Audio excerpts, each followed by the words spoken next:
Halo everyone, kembali lagi di channel Autodidak buat kita belajar secara mandiri. Pada video kali ini kita akan membahas tentang sistem pendukung keputusan dengan metode MORA ya, MOORA. Oke, di sini kita contohkan dengan contoh kasus yaitu ada sebuah PT ABC, yaitu perusahaan yang bergerak di bidang customer good yang akan menginvestasikan sisa usahanya dalam 1 tahun. Nah, di situ ada beberapa alternatif investasi telah akan diidentifikasi. Pemilihan alternatif terbaik ditujukan selain untuk keperluan investasi, juga dalam rangka meningkatkan kinerja perusahaan ke depan. Nah, di sini ada 5 kriteria nih yang dijadikan acuan dalam pengambilan keputusan. Nah, di situ ada kriterianya. Yang pertama adalah C1 harga. Di sana termasuk dalam kriteria cost atau biaya ya. Kalau kriteria cost itu bisa diidentifikasi dengan semakin tinggi dia nilainya atau value dari harganya ini, maka dia akan semakin buruk dalam pengambilan keputusannya. Jadi semakin kecil dia akan semakin baik. Itu yang dinamakan kriteria cost atau kriteria biaya ya. Kemudian ada kriteria benefit nih. Kriteria benefit itu semakin tinggi value-nya atau nilainya, maka dia akan semakin baik dalam acuan untuk mengambil keputusan. Jadi di situ kriterianya ada 5, C1 itu harga, C2 itu nilai investasi 10 tahun ke depan, dia termasuk kriteria benefit.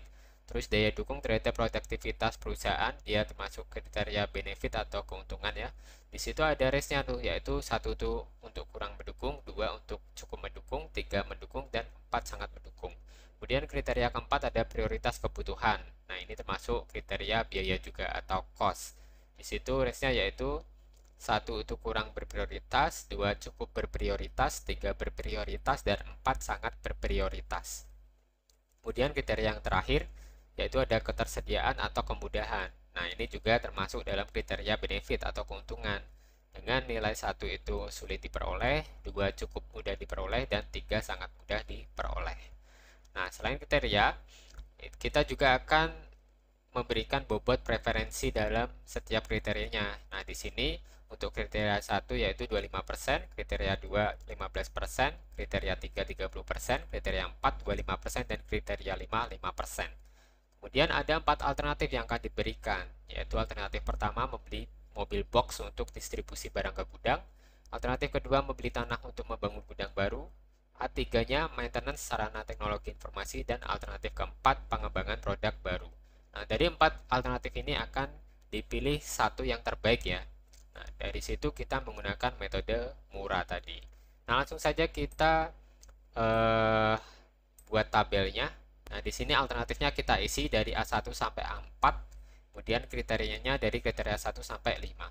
Kita isi aja misalkan untuk alternatif pertama tuh.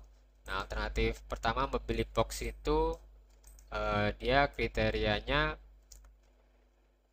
untuk harganya dia 150 juta. Kita isi di sini. Kemudian alternatif kedua tadi membeli tanah itu 500 juta harganya. Kemudian maintenance sarana teknologi itu 200 juta. Pengembangan produk baru 350 juta. Ini dalam juta ya untuk kriteria pertama. Kemudian kriteria kedua itu adalah nilai investasi 10 tahun ke depan. Jadi membeli box itu nilai investasinya 15%, terus membeli tanah 200%, maintenance itu 10%, dan pengembangan produk baru itu 100%. Misalkan seperti itu ya nilainya. Kemudian untuk kriteria ketiga ada daya dukung terhadap produktivitas perusahaan. Nah, di sini misalkan untuk membeli box itu adalah cukup mendukung, maka nilainya adalah 2, cukup mendukung ini. Kemudian untuk A2-nya misalkan dia cukup mendukung juga, maka dikasih nilai 2. Kalau A3-nya dia kurang mendukung atau A3-nya tuh mendukung, jadi dia nilainya adalah 3 gitu. Kemudian untuk A4-nya misalkan juga mendukung, nilainya 3. Kemudian untuk kriteria keempat yaitu prioritas kebutuhan, misalkan alternatif pertama itu prioritasnya cukup berprioritas, maka dikasih nilai 2, cukup berprioritas ini 2 ya. Kemudian untuk A2 misalkan berprioritas, maka dikasih nilai 3. Di sini kita isi dengan 3.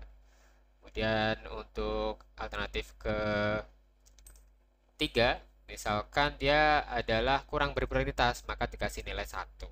Kemudian untuk A5 dia juga kurang berprioritas, maka dikasih nilai 1. Terus yang terakhir ada ketersediaan atau kemudahan nih. Nah, misalkan alternatif pertama itu untuk tingkat ketersediaannya adalah sangat mudah diperoleh, maka dikasih nilai 3. Nih. Kemudian untuk A2-nya misalkan cukup mudah diperoleh, maka dikasih nilai 2. Terus A3-nya adalah sangat mudah diperoleh, kasih nilai 3. Kemudian A4-nya alternatif keempat ya cukup mudah diperoleh, maka dikasih nilai 2. Nah, ini optimum ini adalah kriterianya masuk dalam cost atau benefit. Kalau cost dia adalah minimum, terus untuk benefit adalah maksimum. Seperti itu. Minimal dan maksimal ya. Nah, seperti itu. Ini cost dia minimal, benefit maksimal, ini benefit maksimal, C4 ini cost dia minimal, dan C5 adalah benefit, maka dia adalah maksimal atau maksimum. Kemudian langsung saja kita masuk ke dalam rumus ya. Nah, di sini kita yang pertama akan melakukan menormalisasi untuk metode murah itu sendiri. Nah, caranya rumusnya menormalisasi adalah yaitu X aksen sama dengan XI dibagi akar dari sigma X kuadrat. Nah, di sini kita akan menghitung pembaginya dulu yaitu akar dari sigma kuadrat nih di sini. Oke, saya besar lagi. Mantap. Nah, di sini tinggal kita masukkan rumusnya aja. Pembaginya yaitu akar dari jumlah X kuadrat. Berarti sama dengan akar itu adalah SQRT ya. Kemudian kurung buka. Berarti X kuadrat tuh ini B3 kuadrat. Seperti ini, pangkat 2. Terus karena sigma berarti dia ditambah dengan B4 ini. Kasih dalam kurung ya.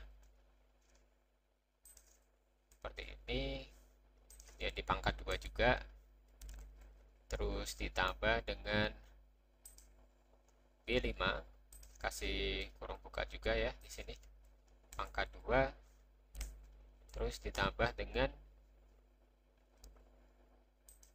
B6 atau alternatif yang keempat, yang kriteria pertama, ya di pangkat 2 juga. Oke, tinggal kita enter saja. Nah, kemudian untuk C2 sampai C5 kita drag ke samping aja. Karena rumusnya sama ya. Oke, sudah. Nah, selanjutnya kita tinggal menghitung nih.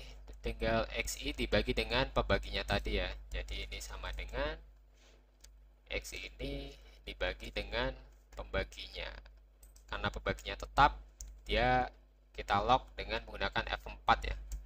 Beberapa laptop harus pakai Fn ya. Fn itu di bagian pojok bawah sebelah kiri ya, dekat tombol kontrol ada Fn, pencet Fn dan F4 sampai simbol $sign atau simbol dolar ini muncul, kemudian di enter, terus kita drag ke bawah untuk yang selanjutnya.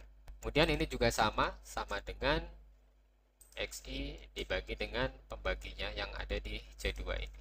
Karena pembaginya tetap, kita F4 lagi atau kita lock atau pakai Fn4, tinggal di enter aja, tinggal di drag ke bawah. Nah, ini juga sama nih, sama dengan XI dibagi pembaginya, kemudian kita lock, tinggal drag ke bawah, drag and drop ke bawah ya, sama dengan XI dibagi pembaginya, kemudian pembaginya kita lock dengan F4 sampai $sign muncul, enter, kemudian kita drag and drop ke bawah. Ini juga sama, XI dibagi dengan pembaginya, pembaginya kita lock, kita enter. Oke, sudah. Nah, kemudian kita masukkan bobotnya nih. Bobotnya tadi untuk C1 25%. Oke, kita kecilkan dulu di sini. Berarti sama dengan 25/100 ini. Terus C2 15% sama dengan 15/100. C3 itu 30% sama dengan 30/100. Kemudian C4 kita kecilkan dulu sama dengan 25% ya, 25/100. dan C5 itu 5%. 5/100. Oke, setelah kita dapatkan bobotnya, kemudian kita akan optimasi atribut. Nah, caranya adalah nilai normalisasi tadi dikali dengan bobot, gitu aja. Berarti sama dengan yang ini dikali dengan bobotnya. Karena bobotnya tetap, maka kita log bobotnya dengan F4 ya, sampai simbol $sign muncul. Di enter aja, terus kita drag and drop ke bawah. Nah, ini juga sama. Nilai normalisasi X dikali dengan bobotnya. Bobotnya kita log, kemudian kita enter. Ini juga sama dengan nilai normalisasi X dikali dengan bobot. Kemudian bobotnya kita log, kita enter. Ini juga sama untuk C3. Nilai ternormalisasi X dikali dengan bobot. Bobotnya di log, kita enter.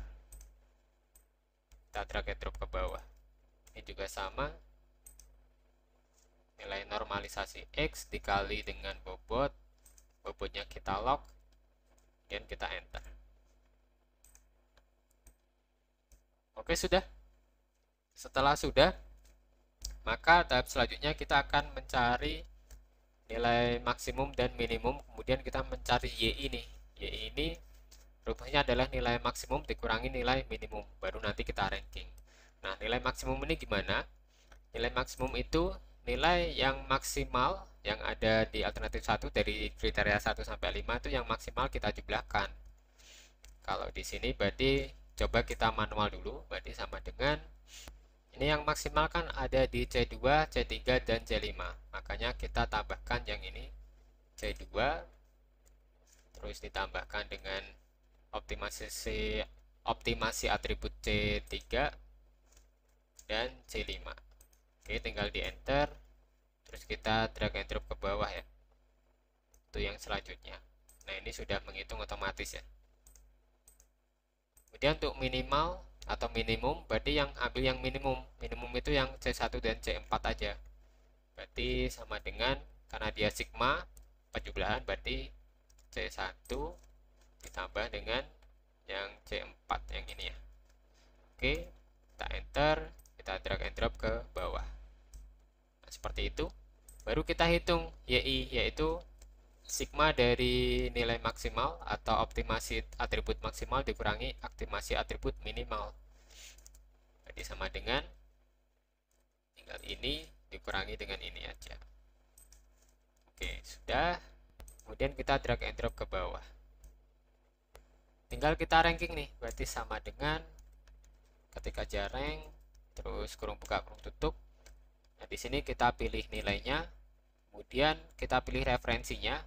Kalau saya pakai titik koma ya, kalau di Excel teman-teman tergantung versinya, ada yang koma, ada yang titik koma.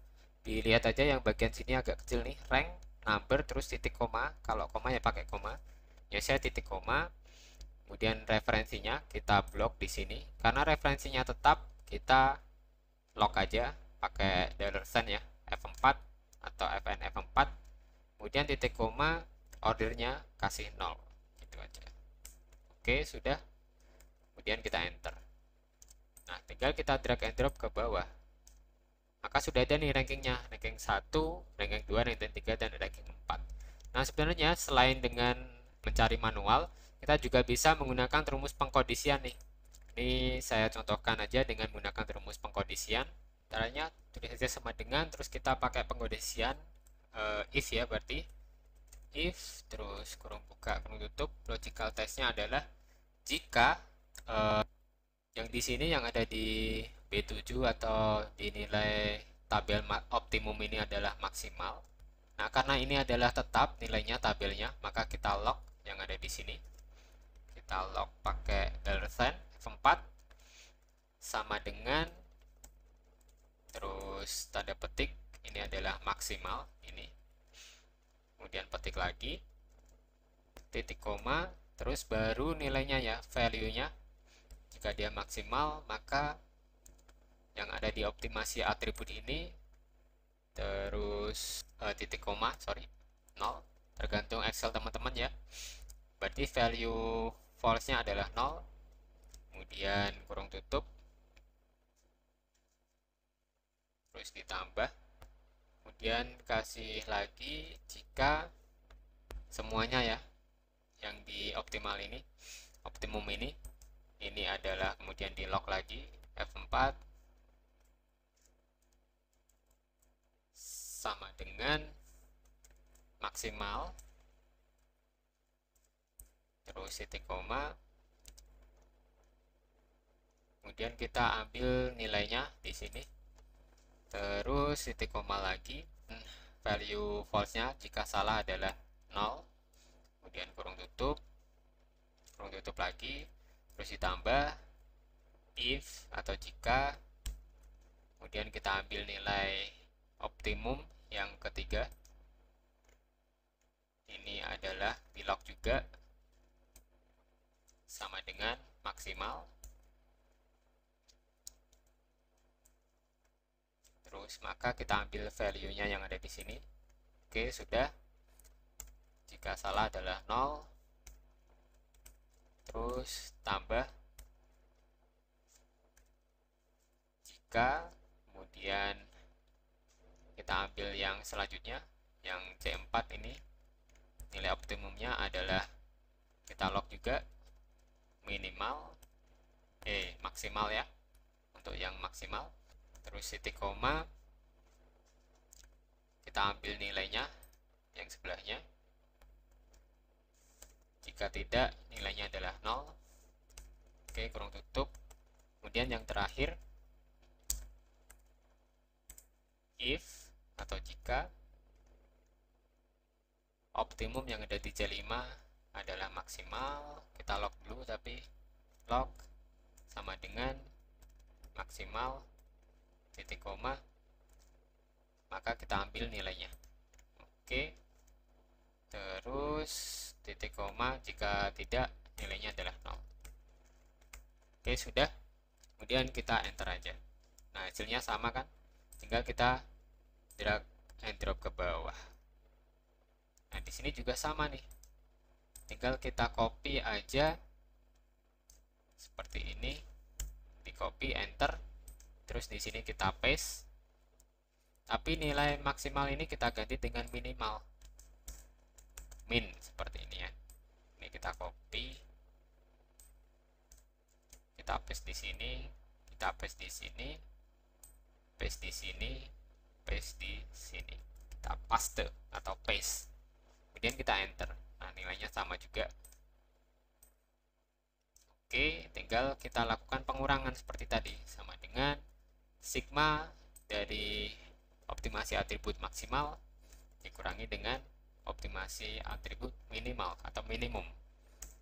Oke, kita tinggal drag and drop ke bawah, baru kita ranking sama kayak tadi, sama dengan rank, kurung buka, numbernya, terus titik koma atau koma kalau di teman-teman pakainya koma, Excelnya versinya masing-masing ya, punya saya titik koma, terus nilai referensinya kita blok, karena referensinya tetap kita lock juga F4, terus untuk ordernya adalah 0. Oke, sudah, tinggal drag and drop ke bawah. Ini kasih warna ini aja. Nah, maka kita sudah bisa membuat kesimpulan nih, nilai terbesarnya adalah 0,07224, dia ranking pertama, yaitu alternatif ketiga. Maka di sini maintenance sarana teknologi informasi adalah alternatif terbaik yang akan terpilih menurut dengan sistem pendukung keputusan dengan metode Mura. Oke, sampai di sini dulu pembahasan kali ini. Jangan lupa saksikan updatean video lain di channel Autodidak tempat kita belajar secara mandiri. Sampai jumpa dan wassalamualaikum warahmatullahi wabarakatuh.